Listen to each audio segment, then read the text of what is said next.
عداوتیں ہیں. آپ یقین کریں دل ہو جائے نا صاف, نیند سکون کی آتی. دنیا میں سب سے زیادہ مطمئن وہ بندہ ہے اللہ نے جہاں رکھا ہے وہاں راضی ہے. چلو ایک بات بتاؤ مجھے, ہم جس قبیلے میں پیدا ہوتے ہیں وہ قبیلہ ہماری مرضی کا ہوتا ہے کہ رب کی مرضی کا؟ جلدی جلدی بتاؤ, اتنی دیر نہ کرو. کس کی مرضی ہوتی ہے؟ تو پھر جو قبیلہ اللہ نے میرے اور آپ کے لیے پسند کیا ہم کیوں نہیں پسند کرتے؟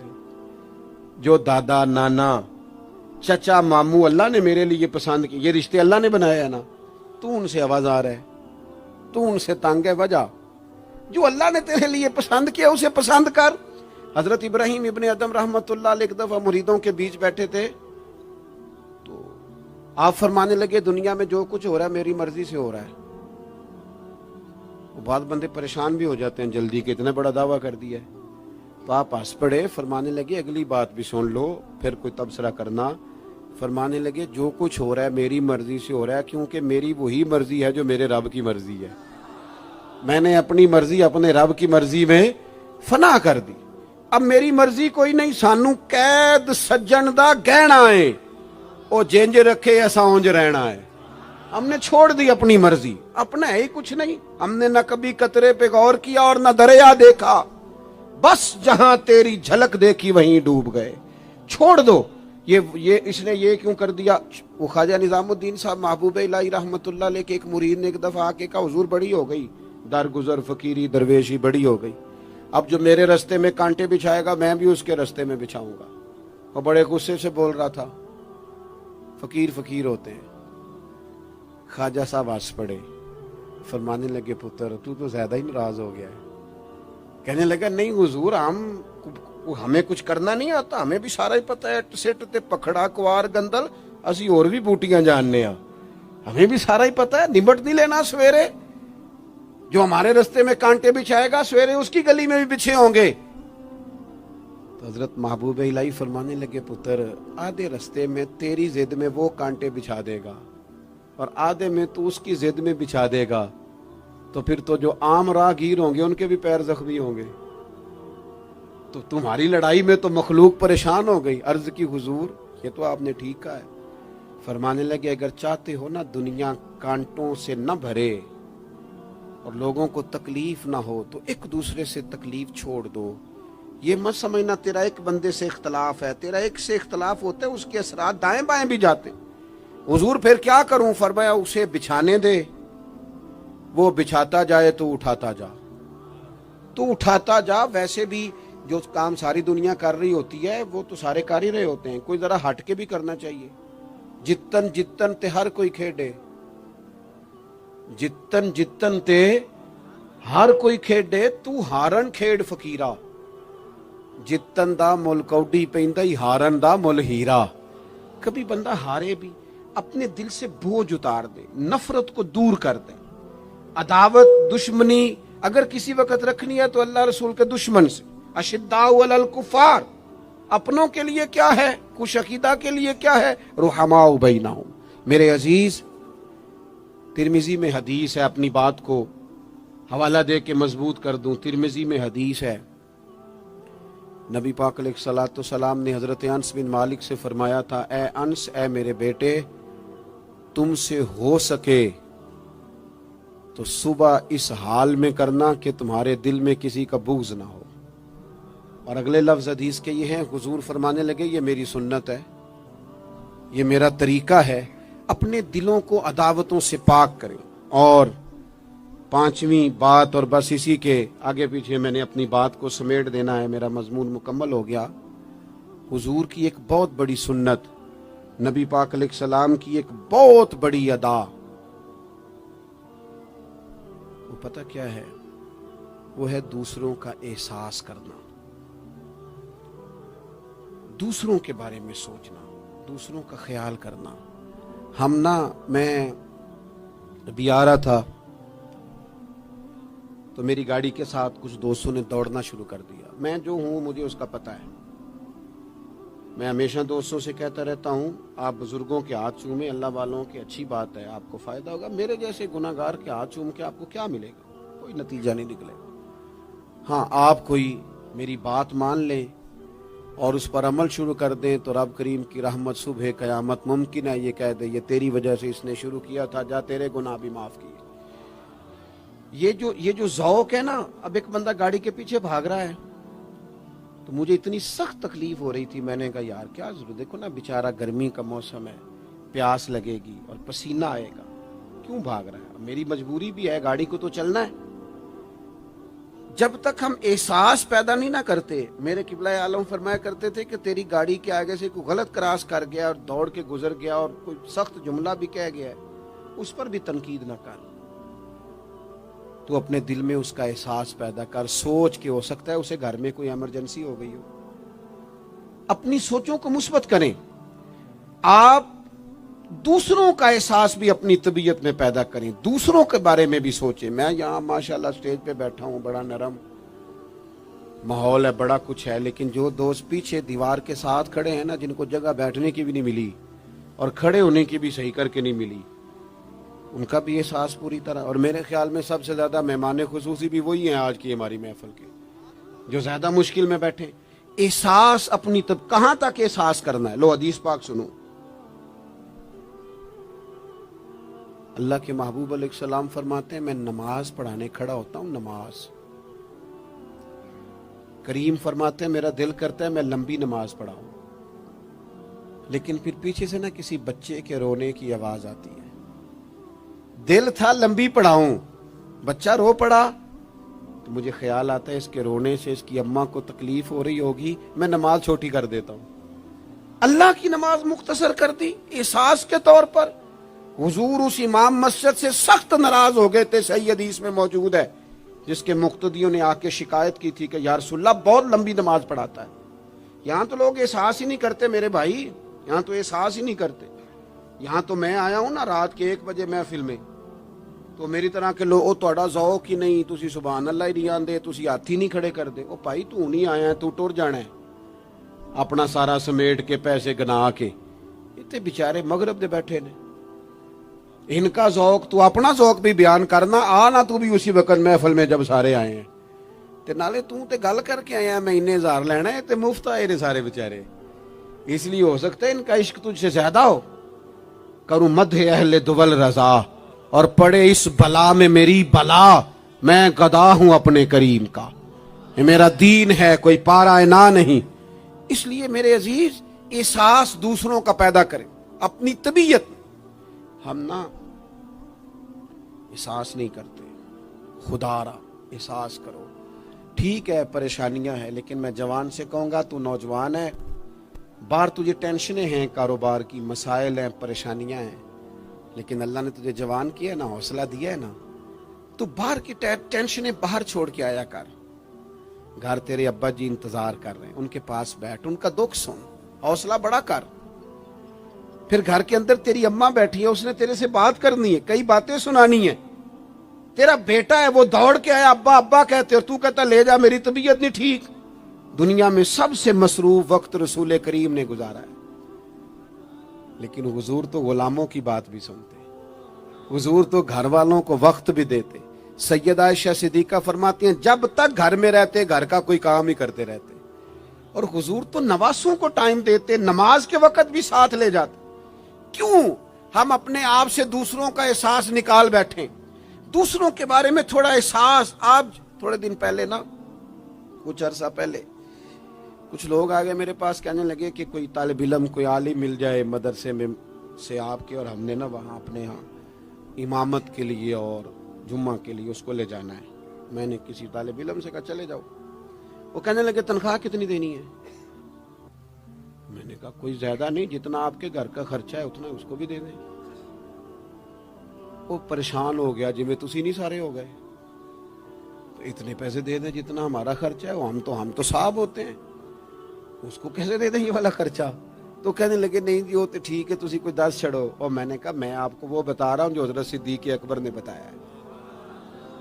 آپ کی تنخواہ کتنی لگائیں؟ کہا درمیانے مہاجر کا جتنا خرچہ ہے نا اتنا میرا بھی لگا دو۔ حضور گزارا نہ ہوا، فرمایا میں لوگوں کی تنخواہیں بڑھا دوں گا، جہاں سب کا گزارا ہوگا ابو بکر کا بھی ہو جائے گا۔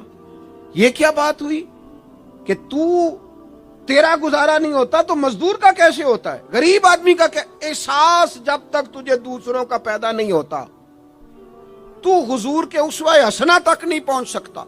تو نے نبی پاک کا طریقہ نہیں اپنایا. یہ پتہ ہے حضور جو غاروں میں روتے تھے اور سارا دن تبلیغ کرتے تھے اور طائف تشریف لے جاتے تھے اور عکاظ کی منڈیوں میں جاتے تھے، یہ احساس تھا، یہ درد تھا جو میرے محبوب کو لے جاتا تھا. احساس تھا. حضور چاہتے تھے رب کا کوئی بندہ دوزخ میں نہ جائے. اللہ کے محبوب رات کو روتے، دن کو تبلیغ کرتے، گلی گلی جاتے، لوگوں کو سمجھاتے. کوئی ایک بار دین کی بات پوچھتا، 10 بار بھی اس سے پوچھتا تو بتاتے. کیوں؟ احساس ہے. بات ختم کرنے لگا ہوں. سیدہ طیبہ طاہرہ ام المومنین سیدہ عائشہ صدیقہ رضی اللہ تعالیٰ عنہ فرماتی، ایک دن حضور مجھ سے فرمانے لگے، کریم فرمانے لگے عائشہ ایک بات بتاؤں تمہیں؟ یا رسول اللہ فرمائیے. تو کریم فرمانے لگے عائشہ جب تم مجھ سے راضی ہوتی ہو پھر بھی مجھے پتہ چل جاتا ہے، اور جب تمہارے دل میں کوئی بات ہوتی ہے پتہ مجھے پھر بھی چل جاتا ہے. کہتے میں نے جلدی سے عرض کی حضور میں اور آپ سے ناراض. تو فرمایا بتاؤں پھر؟ حضور بتائیے. فرمایا عائشہ کبھی کبھی قسم اٹھاتی ہو؟ یا رسول اللہ اٹھاتی ہوں. فرمایا جب ہوتی ہو نا مجھ سے راضی تو کہتی ہو مجھے محمد مصطفیٰ کے رب کی قسم، اور جب تمہارے دل میں کوئی بات ہوتی ہے تو پھر کہتی ہو حضرت ابراہیم خلیل کے رب کی قسم. پھر حضرت جناب عائشہ صدیقہ کہتی ہیں میں تمہیں بتا نہیں سکتی لوگوں میرے دل کا عالم کیا تھا یہ بات سن کے. یا رسول اللہ آپ لفظوں سے احساس کا پتہ کر لیتے ہیں کوئی سوچ کیا رہا ہے.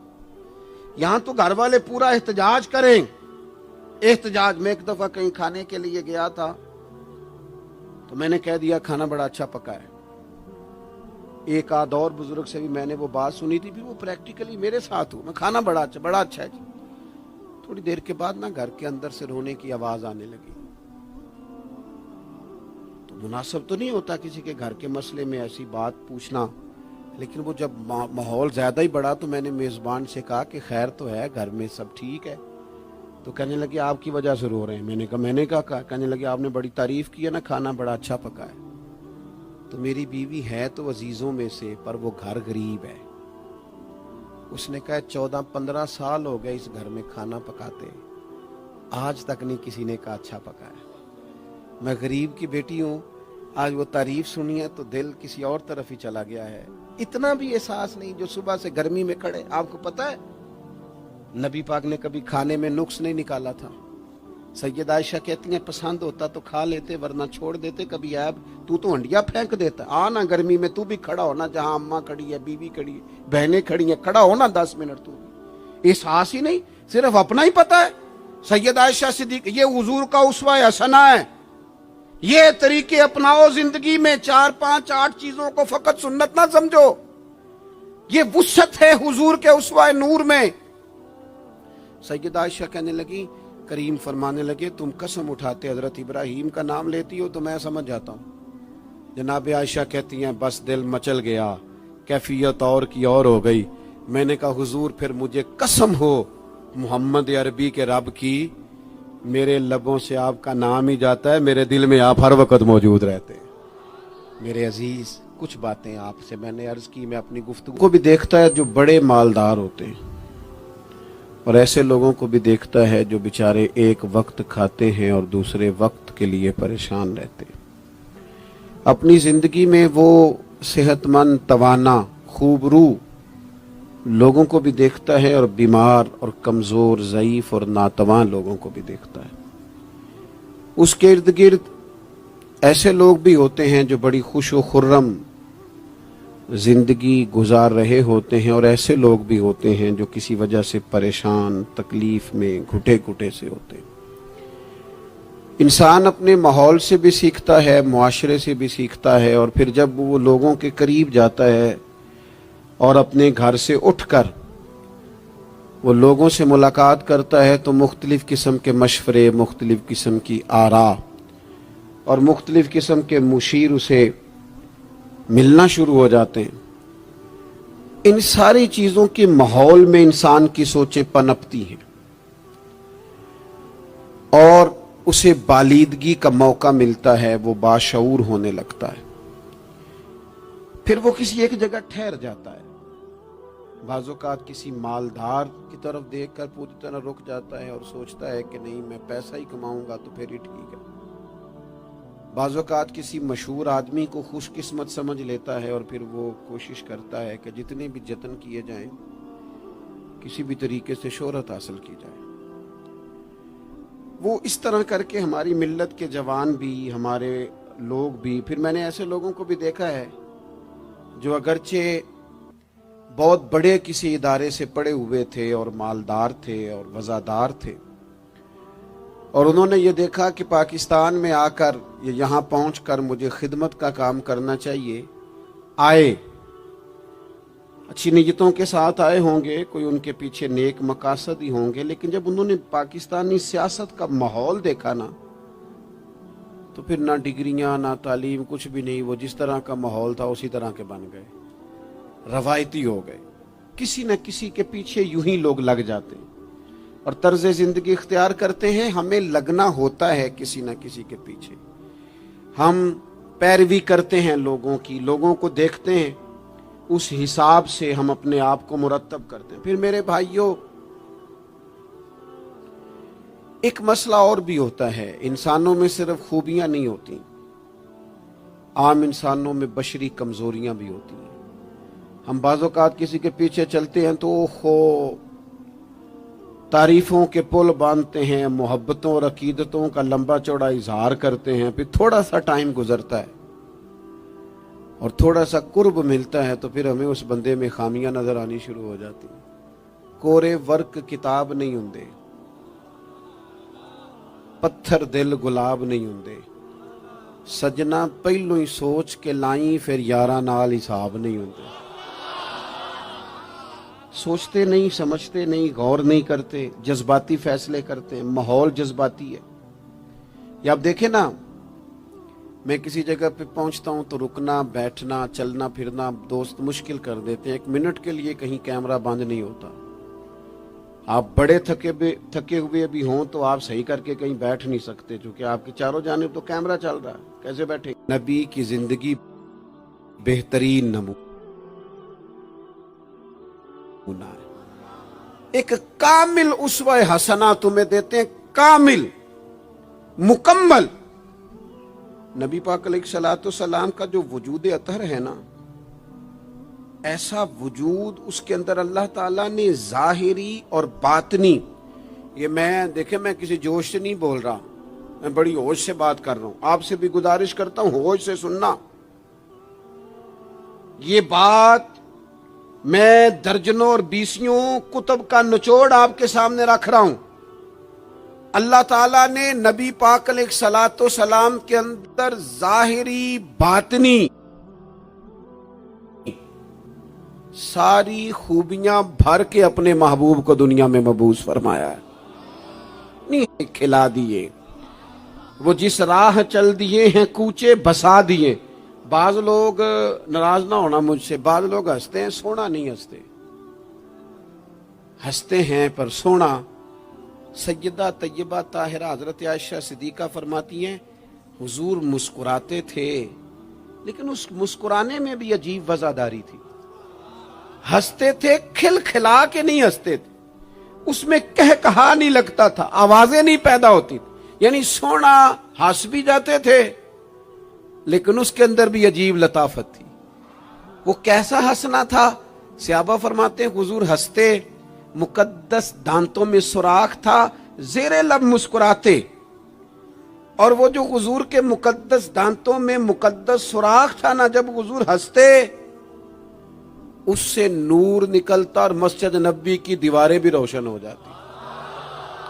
یعنی ایسا نہیں ہنسنا جس طرح کوئی میری طرح کا آدمی ہنستا ہے تو لوٹ پوٹ ہو جاتا ہے اور اس ہنسنے کے اندر کئی دفعہ وزاداری قائم نہیں رہتی، کئی دفعہ اس کے اندر وہ وقار قائم نہیں رہتا۔ حضور ہنستے تو تبسم کرتے، یعنی ہنس بھی رہے ہیں تو ہنسنا بھی بڑا ہی باکمال ہے۔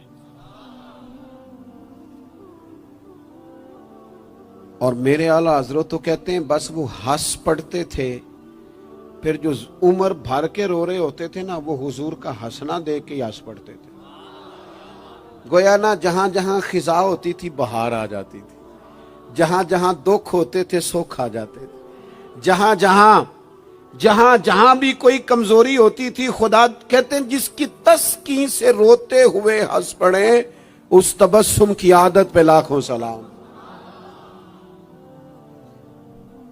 ایک تو ان کا ہنسنا بڑا با کمال تھا اور پھر یہ تھا کہ ان کا رونا بھی بڑا با کمال تھا, بڑا با کمال. یعنی وہ کبھی رو پڑے اور کبھی کریم کی آنکھوں میں آنسو آ جائیں اور کبھی ان کے چہرے پر افسردگی آ جائے تو یوں لگتا تھا کہ پھولوں نے کھلنا چھوڑ دیا ہے, کلیاں اپنی جگہ سے ہٹ گئی ہیں. سمندر نے کہا نہیں اب شور نہیں کرنا. یوں لگتا تھا کہ تتلیاں اپنی جگہوں پہ بیٹھ گئیں. جب وہ کبھی روتے تھے تو یوں محسوس ہوتا تھا کہ جیسے چاند کہتا ہے کہ نہیں اب میں نے نہیں کھل کے چمکنا, محبوب تو رو پڑے. اور کبھی کریم روئے, آنکھوں میں آنسو آئے تو ان کے رونے میں حسن اتنا تھا, کمال اتنا تھا کہ جبریل امین آئے اور آ کے عرض گزار ہوئے, یا رسول اللہ سارے بھید جاننے والا رب پوچھتا ہے کریم سے پوچھو نا, محبوب سے پوچھو نا روئے کیوں ہیں, یہ رو پڑے ہیں کیوں روئے ہیں, سارے بھید جاننے والے مالک کیوں روئے. تو محبوب فرمانے لگے جبریل امت کا قیامت کا حساب, قیامت کی گرمی, اللہ تعالیٰ کا کرسی عدالت میں اپنی شان کے لائق جلوہ فروز ہونا, امت کی کمزوریاں سستیاں غفلتیں ان کو یاد کر کے رو پڑا ہوں, غم امت نے نڈھال کر دیا ہے. حضرت جبریل بارگاہ ایزوی سے پیغام لائے, محبوب کریم صلی اللہ تعالی علیہ وآلہ وسلم نے حضور روئے. تو جب جبریل امین یہ پیغام لے کے لوٹتے ہیں تو رب کریم نے کیا فرمایا؟ آپ کی توجہ ہے میری بات پر؟ مالک کریم نے کیا فرمایا؟ وہ آیت نازل ہوئی جس کے بارے میں امام زین العابدین رضی اللہ تعالیٰ عنہ فرماتے ہیں قرآن میں سب سے امید والی آیت یہ ہے. روئے حضور اور جناب جبریل پوچھ کر واپس گئے تو رب کریم نے فرمایا جا کے میرے محبوب سے فرما دیں وَلَسَوْفَ يُؤْتِيكَ رَبُّكَ فَتَرْضَىٰ, محبوب رب آپ کو اتنا دے گا کہ آپ اپنے رب سے راضی ہو جائیں گے.